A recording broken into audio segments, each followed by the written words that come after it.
आप सभी को न्यूज़ गैंगस्टर का सादर प्रणाम।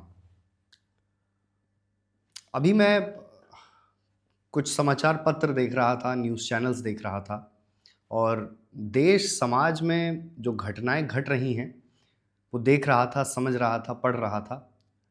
तो मुझे एक बात समझ आई कि हमारे देश की जो तासीर है, हमारे देश का जो राजनीतिक सामाजिक ढांचा है, उसमें कुछ भी बोरिंग नहीं हो सकता।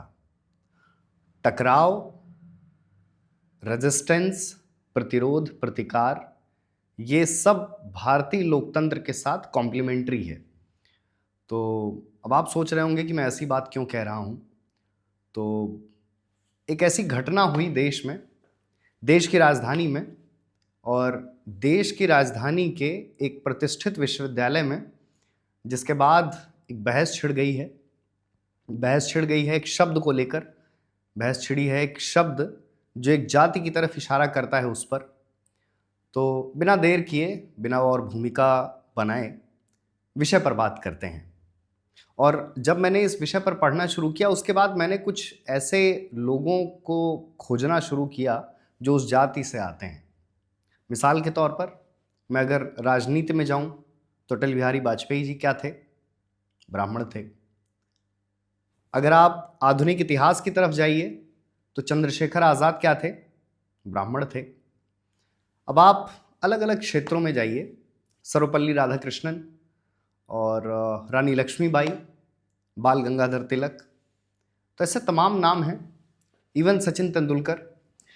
तो राजनीतिक पक्ष हो, राजनीतिक क्षेत्र हो, सामाजिक क्षेत्र हो, साहित्यिक क्षेत्र हो, सूर्यकांत त्रिपाठी निराला जी, ऐसे तमाम क्षेत्र हैं जिनमें एक जाति का प्रभाव और एक जात की प्रासंगिकता, उपयोगिता रही है।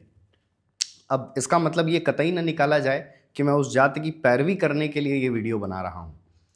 तो देश का प्रतिष्ठित विश्वविद्यालय, हाँ, और मैं अपनी बात पूरी भी कर दूं कि ये जो मैंने कई नाम लिए स्वतंत्रता सेनानियों के, भारतीय राजनेताओं के, खिलाड़ियों के या रंगकर्मियों के, कलाकारों के, ये सिर्फ इसलिए लिए कि कोई भी समाज, कोई भी देश सिर्फ एक जाति से नहीं बनता है। वो हर जातियों के, हर समूहों के, हर तरह के समाज से आने वाले लोगों के योगदान से बनता है। तो उसी कड़ी में ब्राह्मण भी एक अपनी तरफ से प्रयास करता है कि समाज और बेहतर और सुंदर स्थिति में आए। तो दिल्ली विश्वविद्यालय हाल ही में सरकार यूजीसी के तहत एक गाइडलाइन लेकर आई, एक आदेश लेकर आई, जिसका पूरे देश भर में विरोध हुआ। और मुख्य रूप से सवर्ण समाज ने उस कानून का विरोध किया। ये कहा कि ये सामान्य वर्ग के साथ भेदभाव वाला कानून है, ये उनके अधिकारों को छीनने वाला कानून है। विरोध प्रदर्शन के बाद देश के सर्वोच्च न्यायालय ने उन गाइडलाइंस पर, उस आदेश पर रोक लगा दी। रोक लगाने के बाद दिल्ली विश्वविद्यालय में उस कानून के समर्थन में कुछ छात्र संगठन प्रदर्शन कर रहे थे, आंदोलन कर रहे थे। तभी एक यूट्यूबर जिसका नाम रुचि तिवारी, एक बार फिर ब्राह्मण समाज से आने वाली लड़की, वो वहाँ पहुँचती है और ऐसा मीडिया रिपोर्ट्स की जानकारी के मुताबिक कवरेज कर रही थी। तभी वहाँ पर ऐसी टकराव की स्थिति बनती है कि उस यूट्यूबर के साथ कुछ हिंसा होती है और टकराव के बाद और छात्र संगठन उसमें शामिल होते हैं और फिर बात पुलिस एफआईआर तक पहुंचती है। तो इस दौरान हुआ क्या, दोनों पक्षों की जानकारी सामने आई है। रुचि का ये कहना है कि वो दिल्ली विश्वविद्यालय उस प्रोटेस्ट को कवर करने गई थी और इस दौरान जो छात्र संगठन, अलग अलग छात्र संगठन के लोग थे, उन्होंने उनके बाल खींचे, उन्हें नग्न करके परेड करने की धमकी दी, रेप की भी धमकी दी गई और उनके साथ हिंसा हुई, बाल खींचे गए, मारपीट हुई, ऐसा उनका आरोप है। और इसके बाद वो जो स्थानीय थाना था वहाँ पर वो गई, उनकी तरफ से शिकायत दर्ज कराई गई, जिसके बाद पुलिस ने एक एफआईआर भी लिखी। वहीं जो छात्र संगठन यूजीसी के पक्ष में आंदोलन कर रहे थे, उनका ये कहना है कि रुचि तिवारी एजेंडा ग्रसित तथाकथित यूट्यूबर हैं, ये एक ही एजेंडे पर चलती हैं और जो वहाँ हिंसा की घटना हुई उसकी शुरुआत रुचि तिवारी की तरफ से ही की गई। और आइसा और तमाम जो छात्र संगठन थे, मुख्यतः लेफ्ट के जो छात्र संगठन थे, उनका ये कहना था कि बाद में वहाँ पर एबीवीपी और तमाम राइट विंगर छात्र संगठन आए, जिसके बाद पूरा आंदोलन ही स्क्रिप्टेड सा नजर आने लगा। तो कुछ इस प्रकार का घटनाक्रम था। रुचि ने अपना पक्ष रखा कि वो कवरेज करने गई थी, तथाकथित तौर पर पत्रकारिता करने गई थी, और जिसके बाद उनके साथ कुछ हिंसा की घटना हुई, उनके बाल खींचे गए, उन्हें पकड़कर मारा गया, ऐसा उन्होंने एफआईआर में कहा है। और फिर छात्र संगठनों का ये कहना है कि रुचि इसी तरह के वीडियोस करती हैं, और इसके बाद रुचि के तमाम पुराने वीडियोस भी वायरल हैं, जिसमें वो तथाकथित तौर पर एक तरह की पत्रकारिता, एक तरह का एजेंडा चलाने जैसी भूमिका में नजर आती हैं।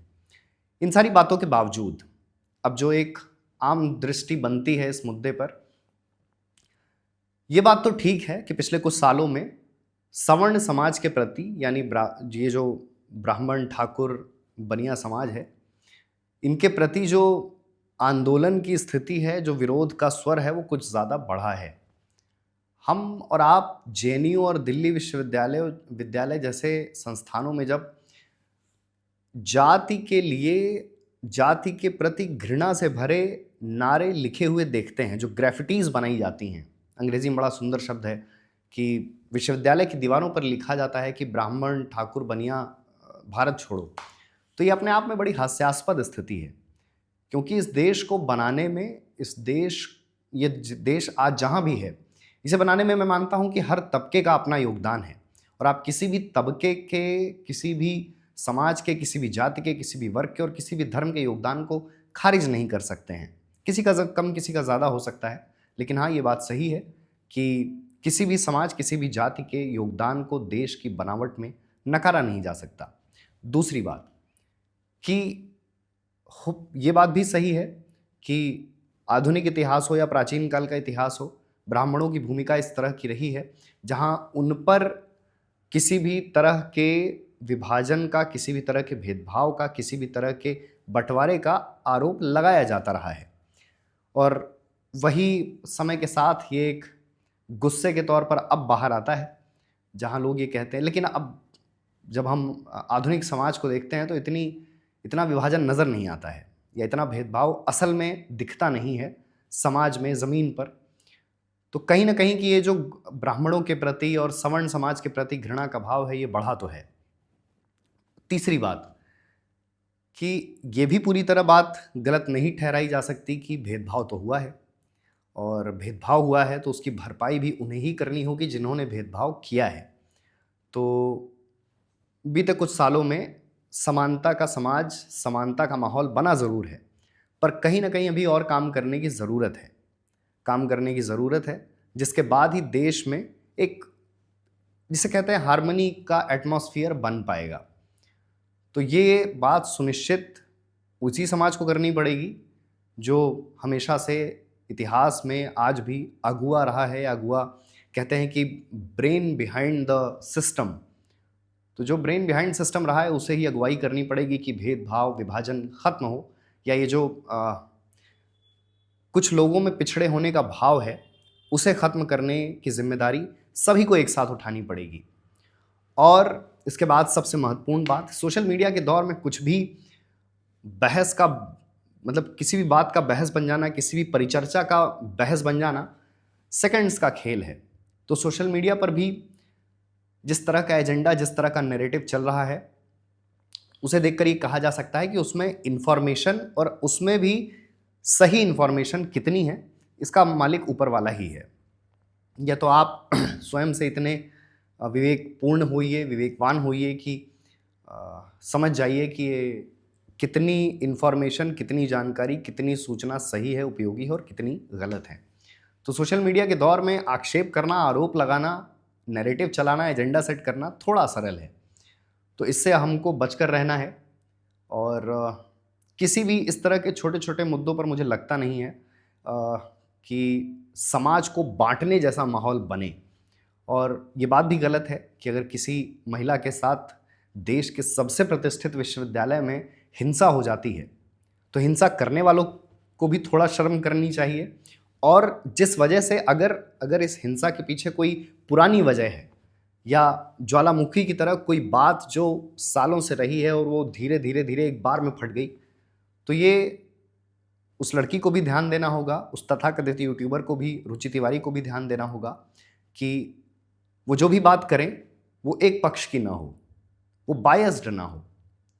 क्योंकि अगर आपके पास कोई टूल है, अगर आपके पास कोई संप्रेषण का, आपके पास कम्युनिकेशन का कोई टूल है, तो मुझे लगता नहीं कि उसका इस्तेमाल इस तरह होना चाहिए कि आप किसी एक वर्ग को, क्योंकि एक वीडियो भी वायरल हुआ जिसमें रुचि तिवारी ये कहते हुए नजर आ रही हैं, बड़े व्यंग्यात्मक तौर पर व्यंग्यात्मक तरीके से ये कहती हुई सुनी जा सकती हैं कि पानी नहीं मिला, इसको पानी पिलाओ। तो मुझे लगता है कि ये टिप्पणी एक संभ्रांत समाज से आने वाली महिला को, संभ्रांत समाज से आने वाली लड़की को कतई नहीं करनी चाहिए। और खासकर दिल्ली विश्वविद्यालय जैसे उच्च शिक्षण संस्थान में, जहाँ पे इतने प्रबुद्ध लोग आते हैं, और उन लोगों को भी हिंसा पर उतारू नहीं होना चाहिए, क्योंकि बहुत सी लड़कियां रुचि तिवारी के साथ बाल खींचते हुए, मारपीट करते हुए देखी जा सकती हैं। तो मुझे लगता है कि इतनी बात पर्याप्त होगी कि किसी भी समाज के साथ, किसी भी जाति के प्रति एक तरफा घृणा, एक तरफा विरोध, एक तरफा आंदोलनरत नहीं होना चाहिए। हर समाज का, हर जाति का, हर वर्ग का, हर धर्म का इस देश की बनावट में, इस देश की नींव में अब अच्छा भला योगदान है। आप कितना भी कह लीजिए, कितना भी बांट लीजिए, कितना भी लेमैन की भाषा में कहा जाए तो गरिया लीजिए, लेकिन देश के लिए ज़रूरी यही है कि ये जो सद्भाव का भाव है, ये जो समानता का भाव है, ये बना रहे और किसी के साथ हिंसा ना हो और किसी को भी नीचा न दिखाया जाए। दोनों तरफ के तराजू के जो पलड़े हैं ये बराबरी से चलते रहें। इन्हीं बातों के साथ विदा लेते हैं, मिलेंगे किसी अगली वार्ता में। धन्यवाद।